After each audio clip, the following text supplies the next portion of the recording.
There are too many games this year in my backlog and, well, just in general. In an attempt to make my way through a bunch of games coming up to the end of the year, I thought I'd do a small series recapping some of the things I played this year, giving some brief thoughts and what crossed my mind as I did. That could be the biggest games of the year or things you haven't heard of. And this restriction may make it hard to fully give a take on games. I'm trying to make sure none get over the 10-minute mark, but I guess that's part of the fun too. Here's what I thought of Identifile. To get some quick information out there at the start, Identifile has launched into early access. As such, this game will likely change a lot going forward and is perhaps a little lighter in boss fights and stages than one comes to expect from roguelikes. However, what's there so far I quite like. Identifile is a quirky roguelike where you scout through computer files to find viruses, identify them with your mouse, then build upgrades and resources to take on boss viruses. It's a fairly simple yet intuitive idea, and a completed run will only take you through a handful of stages. Within about half an hour of playing, my hand felt slightly sore. That's because the first cursor you get has you circle viruses again and again until you identify them. Like a PC version of the Metal Gear Solid torture scene, it's almost an endurance test in how much you have to whip your mouse around the mousepad before you can move on to the next fight, your only reprieve being safe folders filled with files you can click.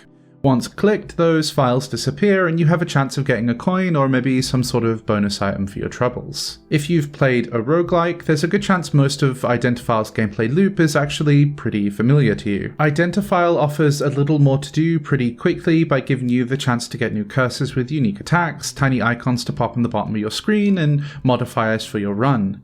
Some of your upgrades are purely aesthetic, and widgets give you a bonus to each go, like one more attack or one more heart. Your cursors and a single widget choice will give you more run variety, but the game doesn't give you a wealth of permanent upgrades, and therefore can be a bit rigid in how it wants you to win.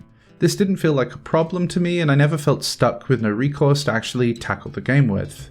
The fact that the game has you explore an old mock-up of an actual PC is really clever because it means if you spent any time with an actual PC, the layout will be instantly familiar to you. You can click through already searched files or explore new paths by just going back in the directory. Those directories are filled with little jokes, ones that would get tiresome if it weren't so quick to search through and restart.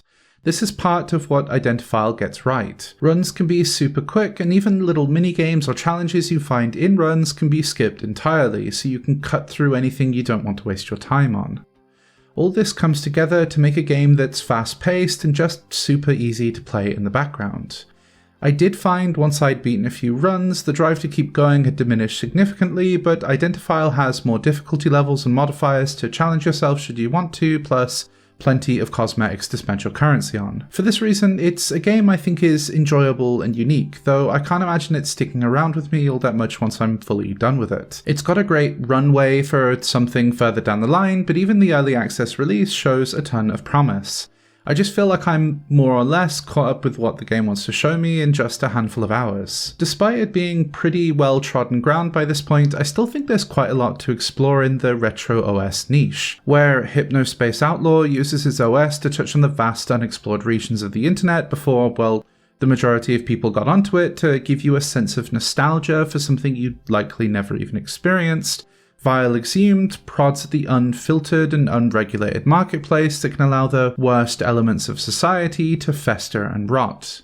Identifile is much simpler in approach, but it uses the esotericism of just exploring a computer to set up arguably one of the more unique roguelikes I've played this year. It has its rough moments and literally made my hand sore, but I think there's something admirable in all of that too. The era it models itself on is clunky, weird, and impractical in many ways, and I guess it's hard not to find that just a little endearing. Thanks for watching my video on Identifile. This is only the second Game of the Year catch-up I've done so far. I have a bunch written, but I just never seem to find time to actually sit down and record and edit and all that stuff. So thank you for bearing with me if you've got this far. If there's anything you want me to check out, do let me know below. I don't know if I'll have time for it, but I'll certainly try and get a take in if I've played it or I've been sort of waiting for an excuse to give it a try. If you like this video or want to support me, liking the video always helps, but subscribing more than anything really keeps me going. I think we are at 4560, 4570 off the top of my head, which is absurd and about 3,700 more than I thought I'd have by this point. So I'm feeling very inspired, and I'm really looking forward to getting back into January and really working on some good videos. Anyway, thank you for watching, and thank you for maybe subscribing.